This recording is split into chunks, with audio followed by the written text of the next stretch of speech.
ثم جعلناك على شريعة من الأمر فاتبعها ولا تتبع أهواء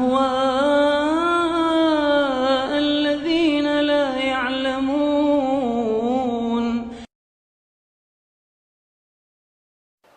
Iya.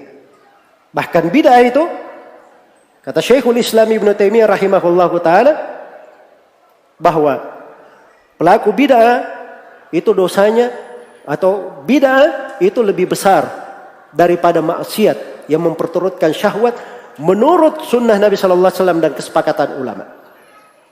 Kalau dibandingkan antara dosa bid'ah dan dosa besar, maka bid'ah itu lebih besar dosanya. Iya. Beliau berikan beberapa pendalilan. Kaum Khawarij ketika muncul, Nabi perintah apa? Perangi mereka. Bunuhi mereka. Ini perintah kepada pemerintah ya. Orang yang dibunuh oleh kaum Khawarij itu orang yang mati syahid yang terbaik yang pernah ada di bawah kolong bumi. Kolong langit. Yang pernah ada di bawah kolong langit. Dan orang Khawarij yang mati itu adalah sejelek-jelek mayat, sejelek-jelek bangkai yang pernah ada di bawah kolong langit. Ini untuk kaum Khawarij. Tapi terhadap pemerintah yang zalim, Nabi perintah untuk bersabar. Karena itu menjadi kesepakatan ahli sunnah bersabar terhadap kezaliman pemerintah, bagaimanapun kezaliman dia. Tidak boleh melakukan kudeta, perlawanan, demo-demo, dan semisal dengannya. Baik, lihat perlakuannya berbeda. Khawarij diperangi, pemerintah zalim disuruh apa? Bersabar. Karena Khawarij ini kekeliruan mereka terkait dengan bid'ah. Adapun pemerintah yang zalim, kekeliruan mereka itu terkait dengan dosa dan maksiat, perbuatan kezaliman, kesewenang-wenangan.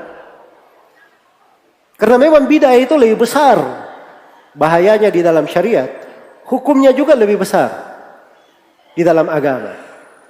Jelas ya? Karena itu pelaku pencuri, dia mencuri harta orang, ya, itu dipotong tangannya. Berzina, kalau dia belum menikah, itu cuma dicambuk 100 kali dan diasingkan selama setahun.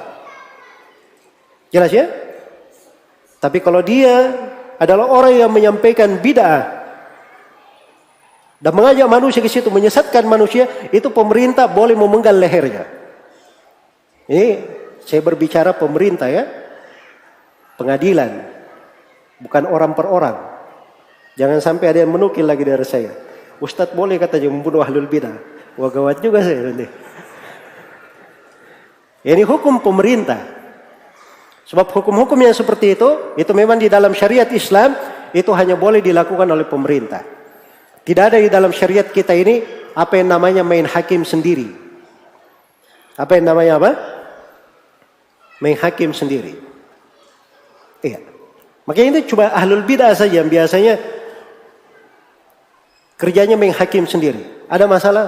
Oh, kita sweeping. Ya. Dilakukan ini. Emang kamu pemerintah? Jelas ya? Hal-hal yang seperti itu bukan urusan orang per orang, itu urusan pengadilan. Untuk mewujudkan sebuah keadilan harus di pengadilan. Bagaimana caranya dia tangkap orang? Diteriaki maling, dikejar.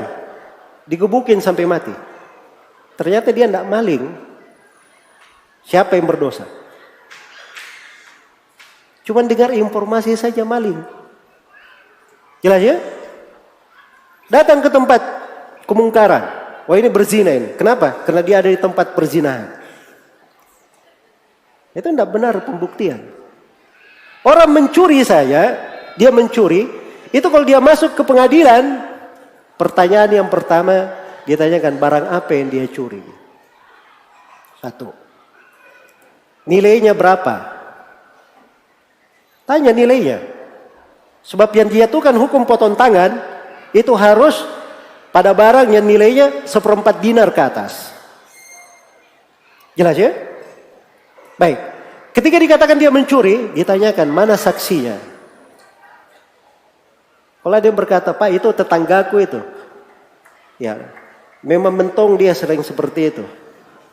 Tidak boleh seperti itu, enggak ada. Enggak cukup. Kamu lihat? Kamu ada di situ? Nah itu ditanya saksi ini.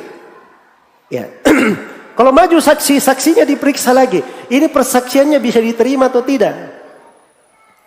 Gapai saksinya juga. Perlu diperiksa juga. Kan begitu? Harus diperiksa, dipaksikan saksi itu. Ada standarnya di dalam persaksian. Baik, sudah ada yang menyaksikan, dia mencuri 2 orang. Harus ada 2 saksi. Saksikan, mencuri. Pertanyaan berikutnya. Ditanya, dia mencuri HP.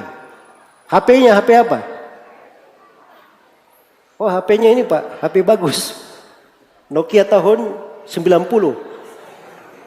Itu harganya sekarang anak kecil pun diberi mungkin dia tidak mau terima.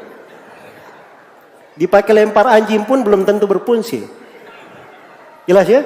Yang seperti itu barang namanya tidak bernilai, itu tidak dianggap. Tidak ada dihukum mencuri, dipotong tangannya. Oh dia mencuri HP apa? Oh HP bagus Pak, model terakhir. Harganya berapa? Di pasaran. Itu 30 juta Pak. Oh ya nggak apa-apa. Ini sudah melewati 30 juta. Pertanyaan berikutnya, di mana dia curi? Itu Pak, dia lagi di tokonya, HP-nya disimpan di atas etalase. Si pencuri ini ya lewat, dia tergoda juga, ya disibat aja sama dia. Nah itu tidak ada hukum potong tangan di situ. Jelas ya? Hukum potong tangan itu kalau HP-nya sudah disimpan di laci, ditimpan tempat simpan, dia pergi ambil, nah itu baru kena hukum potong tangan. Tapi kalau di atas etalase itu keteledoran pemilik. Ya, kenapa kamu juga pergi simpan HP-mu di situ? Jelas ya? Dia yang salah. Nah, itu hukum di pengadilan perlu pembuktian. Makanya tidak ada di dalam syariat itu main hakim sendiri saja.